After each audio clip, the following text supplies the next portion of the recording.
The reporter expected an old man, slow-moving, hunched, glassy-eyed. But the man who answered the cabin door in northern Manitoba was built like a tree. Solid, quiet. His hair was gray, but his eyes weren't tired. They were watching. "Not here for a story," the reporter said quickly. "I came because I found this." He held up a thin brown folder, worn at the edges, marked with a faded Canadian military crest, and a stamp across the front, Cree/Black Ice. Confidential, DND eyes only. The man at the door didn't blink, just opened it wider. Inside, the cabin was warm, wood stove crackling. No TV, no phone. Just a pair of snowshoes by the fire, but not the kind you'd buy in stores. These were steel-framed, welded, silent.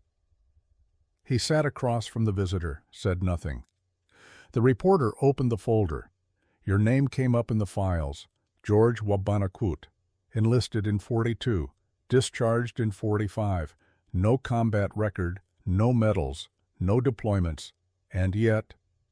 He slid a photo across the table, grainy, black and white. It showed a burned Nazi convoy in the Norwegian mountains, trucks still smoldering in snow. No shell damage, no tire tracks. They listed you as present. George stared at the photo, then at the fire, then finally spoke. We weren't supposed to come back.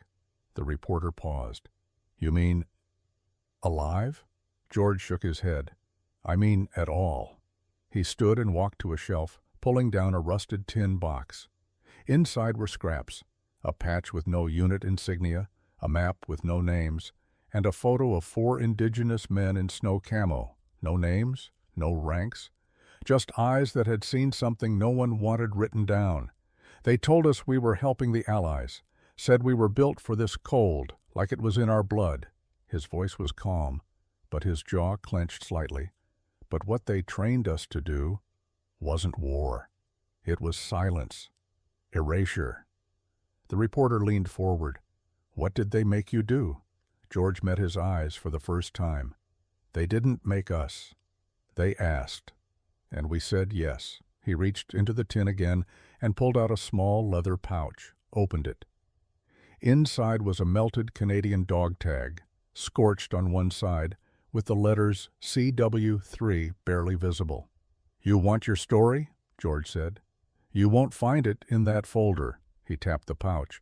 You'll find it in the men who never came back. And in what we did to make sure no one ever came looking.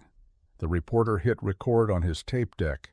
George nodded once, and then he began. With the cold, with the first assignment, with the night the Canadian military asked the Cree to become something even the enemy couldn't describe. Something the war buried, and the country tried to forget. It started with a whisper, not in Ottawa, but in Churchill, the northern edge of the map, where blizzards rode over footsteps within minutes, and silence wasn't absence, but pressure. In February 1942, a small detachment of Canadian officers arrived unannounced at several Cree reservations across Manitoba and Saskatchewan. They didn't wear standard uniforms. Their insignias were stitched off. And they didn't ask for volunteers the usual way. They asked for hunters, not soldiers, not warriors, trackers, men who could feel snow layers with their bare fingers and tell how old a print was by how it sounded when they stepped near it. They didn't want brawn, they wanted ghosts. The government called it Project Black Ice. Officially, it was a cold-weather reconnaissance unit created to aid Allied missions in Arctic terrain, Norway, and the Baltic. But off the record, the files show something else. The Cree weren't just trained to survive the cold, they were trained to weaponize it. George Wabanakut had been 21 when they came to him. They knew who to ask, he'd later say. They had our names. They had our family lines. They knew which grandfathers had hunted wolves for a week without fire. He remembered the recruiter's words clearly. We're building something the Germans can't counter. We're building you. The training didn't happen at a base. It happened in the wild. In a frozen ravine outside La Ronge, 8 men were dropped without gear and told to last 6 days. Only 5 returned. The rest? Never declared dead, just removed from the list. Cold didn't kill them, weakness did. Those who remained were given weapons, but not rifles. Knives, wire, hand-made explosives that worked even after freezing solid. They learned to melt snow with their breath, to sleep inside pine shelters disguised as drifts, to identify the thinnest part of a convoy route by smell alone. The instructors were hard, but the northern terrain was harder. And then came the other training, the kind they didn't write down. Rituals passed between men by story, not command. One Cree elder, brought in quietly and paid in untouched bills, taught them how to walk backward into snow and leave no trail. Another showed them how to lace fish oil into enemy boots so dogs would attack their own handlers. They were taught how to make their presence feel like the forest itself had turned hostile. By the end of spring, 12 Cree men had completed the full program.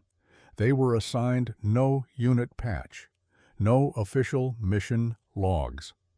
They were told they'd be briefed on deployment only when the wind turned.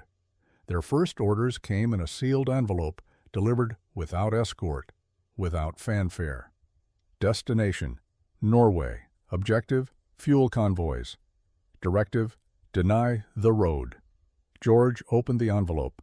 There was no map, just a compass, and the words, "You'll know where." The mission would be remembered, not in Allied records, but in the frost-bitten nightmares of every Nazi officer who heard the words snow ghosts. And it would begin in the mountains. The convoy never made it through the pass. It left Bergen just after dusk. 6 fuel trucks, 2 armored escorts, and a team of engineers assigned to resupply German mountain positions along the fjord. The route was simple, predictable, used weekly. No prior ambushes, no threats expected. The sky was clear, the snow was fresh. It should have been routine. By morning, nothing remained but smoke and silence. A Norwegian farmer spotted the wreckage from a ridge, trucks overturned and burning, their steel frames twisted like paper. No shell craters, no bullet holes, just flame. Every soldier aboard had been found in the snow, faces pale, limbs contorted, as if frozen mid-fall, but there were no visible wounds. German command called it mechanical failure. But the engineer's logbook, later recovered from the charred cab of the lead vehicle, told a different story. Saw movement in trees, thought it was a deer, then the lead truck stopped. Driver never radioed. We approached. Man was slumped over wheel, eyes open, ice in his beard, no sign of trauma. That was the first body. The rest were found fanned out behind the trucks, some still holding weapons, others collapsed mid-step. Their boots weren't untied. They'd just stopped, dropped. As if something had drained the heat from their bones in seconds. German officers later ordered an investigation. The results were never filed. But whispers reached Allied ears weeks later, of local soldiers afraid to patrol the area, of footsteps heard circling tents in the night, of trails erased within minutes, not by snow, but by design. Back in Churchill, George Weaponizing wrote his own report, never sent, just logged in a personal journal he buried in the lining of his parka. We took their warmth first. That was the lesson. Fire makes noise, knives make mess. But the cold makes them see their own breath before they see us. That's when the fear sets in. That's when the snow listens. No explosives were used. Instead, the Cree unit had planted hand-scored blades under tire paths, carved from reclaimed glider metal. They'd seeped fish oil into the brake lines days before. One by one, trucks veered off-road. Drivers panicked. The fuel ignited from a timed charge buried beneath pine ash. No shrapnel, just flame. And the men, they froze. Not from weather, but from presence. Cree trackers had surrounded them without moving. Just breathing. Just existing in a way the Germans couldn't see, but could feel. One survivor, A private pulled from the wreck days later refused to speak but scratched one word into the cabin wall where he was held. Schottenläufer, shadow walker. Back at Canadian Command, an internal memo quietly passed between two officers. Whatever they did out there worked, but it wasn't doctrine. It was something else. The margin note, scribbled in red ink, said, "What happens when we teach spirits how to kill?" The answer would come in the next operation, and this time the enemy would leave nothing behind but legend. They weren't alone in the cold when George and the others returned from Norway. No parades waited, no medals, no names on lists, just a new location and a new assignment, this time farther north. But before they left, something changed. A man arrived. He wasn't military, wore no uniform, no insignia, just a heavy parka stitched with wolf fur and a necklace made from polar bear tooth. His name wasn't on any file, but the officers called him Instructor 9. He spoke few words. When he did, it was in a mix of Cree, Inuktitut, and French. But what he showed them, none of it came from any handbook. He taught them how to walk through a snowfield without leaving compression, how to pack breath into moss to mask heat signatures, how to slide under a layer of drift and stay still for 6 hours without freezing. He taught them to listen not to the wind, but to the silence underneath it. George wrote, "It wasn't survival training, it was becoming. We didn't just hide in the cold, we became part of it. He told us the ice doesn't trust guns. He taught us the knife must be silent in the hand before it's silent in the snow. Each man was given a new weapon, a modified bone-handled blade, etched with glyphs no one could translate. The steel was dark, forged by hand, with balance like a bird's wing. Instructor 9 said they'd need them soon, for a place where fire dies in your lungs before it lights in your hand. That place was northern Finland, the target, a Nazi communications relay near the Arctic Circle, built into an abandoned Sami settlement. Impossible terrain. Frozen lakes. No cover. Regular troops had already failed twice. The Cree unit was dropped at night from a low-flying Hudson bomber. No landing strip, just a snowfield and a compass. They made no camp, no fires, ate raw, slept buried.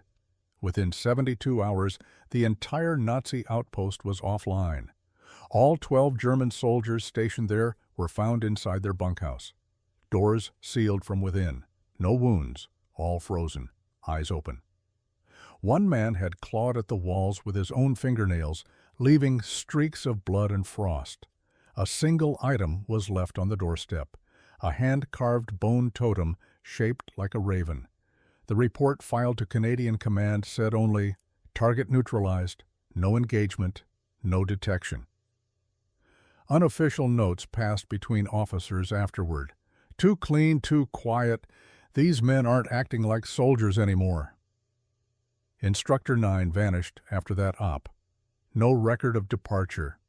No confirmation he existed. But George remembered his last words before he left. The land never wanted this war, but if men bring it, the land must respond, through us. It was then the commanders realized they hadn't just trained indigenous men to fight, they had taught the cold to fight through them. And what returned from Finland wasn't just a team of saboteurs, it was the storm, wearing boots. It was supposed to be a routine inspection. Oberstleutnant Klaus Reiter arrived at Outpost 117 near the Lapland border with orders to assess defensive readiness. His reputation was severe but fair, a career officer who prided himself on structure. He inspected rations, communications logs, frostbite protocols. He told his men they were soft, too used to boredom. He made them shovel the snow barehanded. Then, at exactly 0413, he stepped outside to urinate. He never came back. What they found later didn't make sense. Reiter stood stiffly near the edge of the perimeter, frozen solid, but not collapsed. Not curled, standing. His eyes were open, his lips parted, as if he'd been in mid-sentence. The pipe he always carried was still in his gloved hand, no sign of violence, no frostbite on his face, just stillness, as if time had forgotten him for long enough to end him. The guards swore they'd only looked away for a moment. One claimed he heard something, not a sound exactly, but a change in the wind, a silence deeper than silence, like the forest was holding its breath. The rest of the unit went on high alert, but no enemy ever came. Until they started hearing footsteps, not boot falls, not crunching snow, just the faint shift of drift, as if something dragged across it without weight. Patrols reported seeing brief flickers in the tree line. Not people, not shadows. Something that pulled heat from the air as it passed. 2 days later, the entire outpost abandoned its post and fled west. German reports listed it as morale collapse. But the Finnish resistance captured one of the deserters, Private Lenz, age 19, who had scribbled 6 words in the margin of his ration book before running, "The snow walks, it remembers us." Back in Canada, the Cree team that had been deployed to Finland submitted a single-page after-action summary. It listed no kills, no explosives used, no casualties, just one sentence: "We left the frost open." Later, in a secure intelligence meeting, a Canadian major asked George WWII what that meant.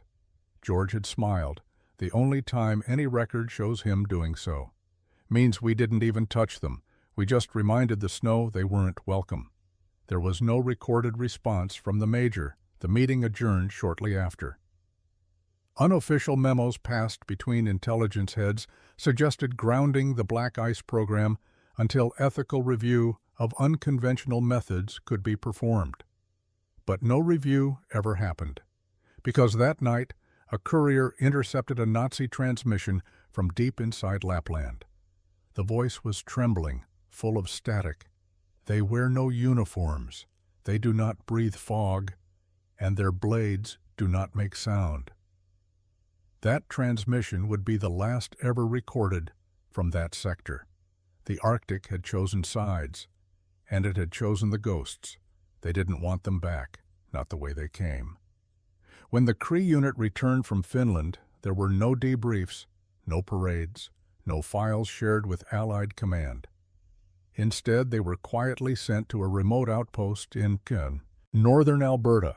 No insignias, no base flag, just fences and a radio tower that never transmitted.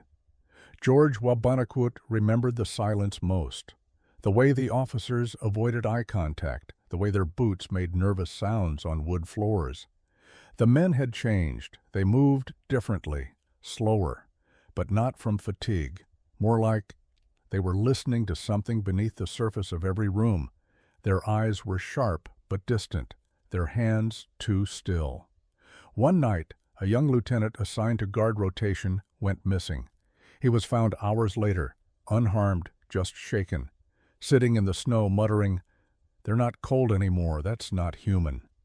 That same week, a letter was written by Lieutenant Commander Harold Grissom to Ottawa's Department of Defense. It was never intended to be seen outside classified channels. These men have become something else. I don't mean spiritually, I mean tactically. They no longer need orders. They act before we speak. They disappear mid-sentence and return with information we never asked for. We trained them to hunt in the dark. But we didn't ask what they were listening to. 1 week later, Black Ice Unit 3 was officially dissolved. No discharge papers were issued, no commendations awarded. Their names were quietly removed from operational logs. One was listed as deceased despite being seen at a local supply depot the day before. The official explanation: program terminated due to operational redundancy and environmental stress incompatibility. But another internal document, recovered decades later through an FOIA request, tells a darker truth. Titled Black Ice, Final Risk Assessment, it contained 5 bullet points. Effectiveness, unmatched controllability, compromised, psychological impact on enemy, high psychological impact on Allied personnel. Hire recommendation, retire program, erase footprint, contain legacy. Families of the Cree warriors received conflicting letters. Some were told their sons died during classified Arctic maneuvers. Others received nothing at all. A few were paid pensions through unnamed accounts with strict warnings not to contact Veterans Affairs. Only one family ever pushed for recognition. They were told the man they asked about never served. But George kept the names, all of them, written in coal on a strip of cured hide folded into the lining of his coat. He'd once said, "The country forgot us, but the wind remembers." To this day, no medals have been issued, no acknowledgments made, no memorials built. And in a locked drawer in the Department of National Defense, one final note was scribbled in red ink beside the last known mention of the program. What we unleashed cannot be buried, only forgotten. But forgetting wouldn't last forever, because the next mission wouldn't just live in the shadows, it would spill blood across the snow. The convoy should have made it. It was mid-December, 1944, northern France. A critical supply line running ammunition, fuel, and food to Nazi positions in the Ardennes. 6 trucks, 24 armed escorts, 2 days from origin to destination. Intelligence warned of resistance, but no one expected the cold to turn against them. It wasn't a blizzard that stopped the convoy, it was a man. He stepped onto the road just after dusk, calm, slow, expressionless. No coat, no helmet, just snow camouflage robes layered over standard-issue Canadian gear, and eyes that didn't blink. The driver of the lead truck slammed the brakes, expecting an ambush, but there was no movement. Just one man, standing in the road, staring. A single Cree warrior holding nothing but 2 short knives wrapped in cloth. The escorts aimed rifles, but they hesitated. Something about him froze the air. One soldier later claimed the light bent around his shoulders like it wanted him to pass. Then he moved. Not fast, not violently, but with exact, terrifying intention. In under 90 seconds, 3 guards were down.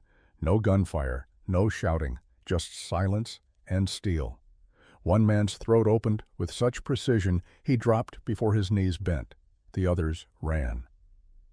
By the time they regrouped a mile back, all 6 trucks were burning, not from explosives, but from fire started inside the fuel tanks, ignited with something that didn't leave a chemical trace.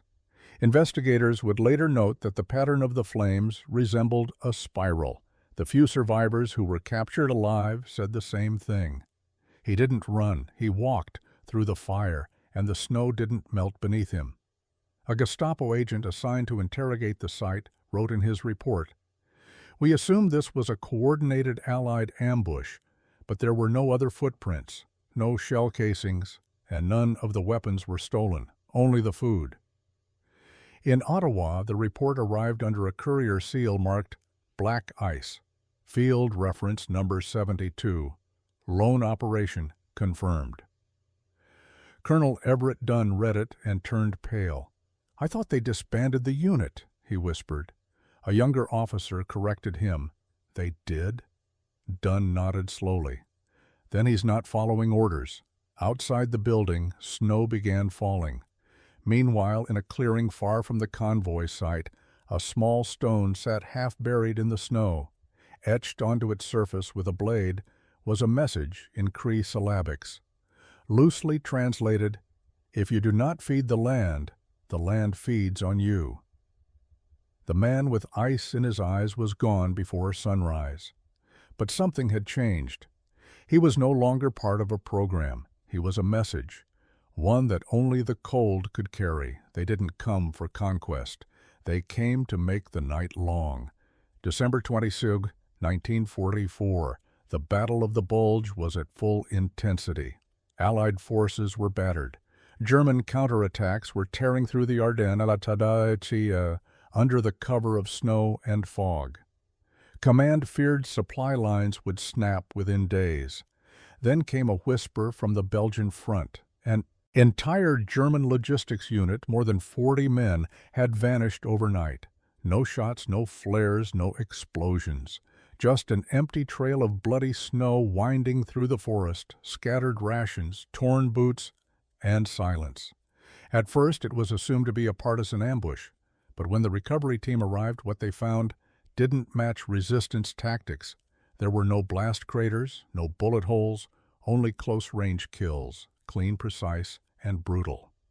One officer had been found inside his tent, his throat cut, his hands still laced in prayer.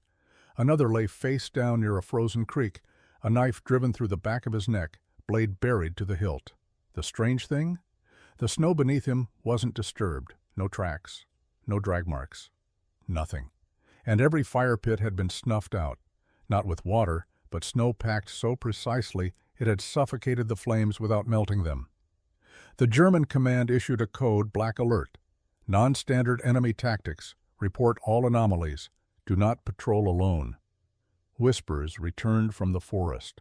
One prisoner claimed to have seen figures crawling beneath the snow, their eyes shining dimly like ice-reflected stars.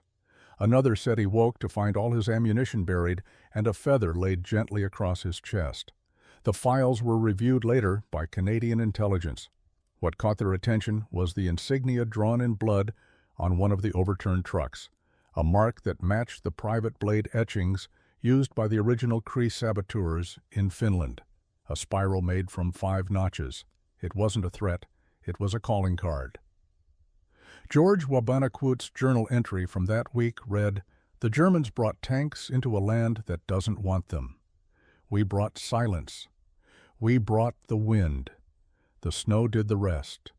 Their warmth betrayed them." One American sergeant who arrived 2 days later to clear the site wrote in a letter to his wife, "It wasn't just an ambush. It was a message. They didn't want their stuff. They wanted their ghosts. And I think they got them." Red snow marked the trail for nearly a mile. Frozen bodies curled around extinguished fire rings. No footprints.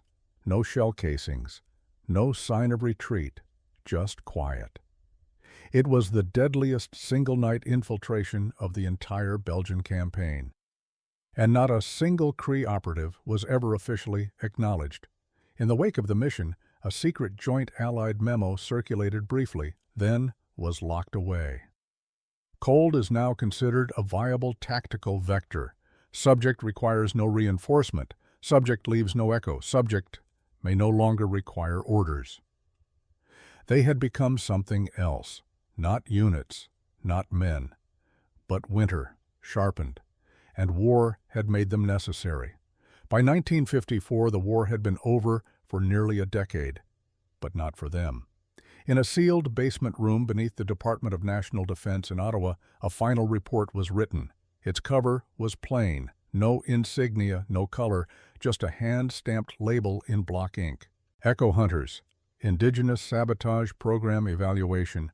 Eyes only inside, over 70 pages of blacked-out field reports, psychological evaluations, command correspondence, and burial records documented something no one wanted to speak out loud. The Cree cold weather operatives had not only outperformed Allied expectations, they had exceeded the boundaries of traditional warfare altogether. One note stood out. They engaged fewer than 300 enemy soldiers total, and yet their psychological impact was on par with entire armored divisions. Enemy lines collapsed after whispers. Entire outposts abandoned after a single footprint. Fear was the weapon. Of the original 12 men trained under Project Black Ice, only 3 were still accounted for. 2 had returned home to the north, refused all benefits, never filed claims, and declined interviews. 1 had reportedly disappeared into the Yukon interior, last seen walking alone into a snowstorm with no gear and no intention of coming back. The others? Unrecoverable. Presumed KIA in unrecorded engagement. 1 was simply marked, left the trail. The final analyst assigned to close the report, Captain Ellen Marquette, added a personal note on the last page. "I've studied every mission. These men did not just perform sabotage, they engaged in a form of psychological weather warfare, a fusion of indigenous tradition and military intent. The country asked them to disappear, and they did. From the field, from the files, from our memory. After submitting the report, Captain Marquette was reassigned. The Echo Hunter's file was sealed in a cabinet with no drawer handle beneath a concrete floor that had been re-poured. It was never meant to surface again. But one copy survived, unofficial, redacted, handwritten, and smuggled north. George WWII had read it. He said little about its contents except this. They wrote about how good we were, but they never wrote about the price. They taught us how to disappear, and we did it too well. Later that year, a Canadian senator proposed legislation to honor all Indigenous WWII veterans with a special medal. It quietly failed committee review. Budget issues, they said, verification problems. No one mentioned the file. No one mentioned the men who burned convoys without bullets, who froze enemies in place with nothing but a stare, who carved paths through ice that no map has ever shown. But deep in the military archives, that file still exists. And on its final line, written in the sharp ink of a pen never meant for ceremony, we erased their records so no one could follow them. We just didn't expect they wouldn't come back either. Because for men who became the winter, home is not a place. It's a silence no longer broken. They were never supposed to leave a trace. And yet, in the frozen forests outside what was once a German field base near Kassel, a U.S. Army engineering crew stumbled upon something buried shallow beneath the snow in 1961, a pair of snowshoes, not wooden, not aluminum, but steel-framed, leather-lashed, and shaped in a way that no Western military had ever manufactured. No corrosion, no rust, and no prints around them, though the snow was fresh. They were tagged and boxed, filed under unusual artifacts, WWII recovery, and forgotten again until now. Across the north, in the Cree territories where the recruits had once lived before the war, elders still speak of them, not by name. The names are gone, but by story, by silence, by what was never buried because it never died. They say some of the men returned without returning, that they walk only when the wind howls just right through the birch trees, that sometimes you wake up to find cedar ash by your door or hear the sound of a blade unsheathing when there's no one around, that the animals know better than to walk certain paths during certain nights. George WWII, in his final days, spoke only once more about the war. It wasn't in a journal, not in a letter, but to a visiting grandson who asked why he never hung any medals on the wall. George had only said, "The land gave me a job to do. I did it. And when I finished, I gave it back."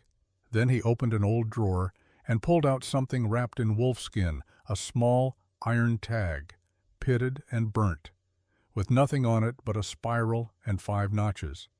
"This," he said, "is the only medal that mattered." He never explained what it meant. When he passed, no military service was held, no flag, no anthem. But that same winter, across 3 provinces, scattered reports came in from hunters and rangers about strange movement in the forest, snow compressed but not walked on. Animal tracks that circled a central point and then vanished. A whisper came from the north. The Echo Hunters left nothing behind. And yet, they left everything, not in the files, not in the medals, but in the fear their enemies carried into dreams for years after, in the silent, unspeakable weight of the cold, in the burned-out convoy routes that never reopened, in the generations of silence that covered a war within a war, and in the truth that sometimes when a nation doesn't write your name down, it's because they're still afraid of how deep your footprints go, even when you never left any.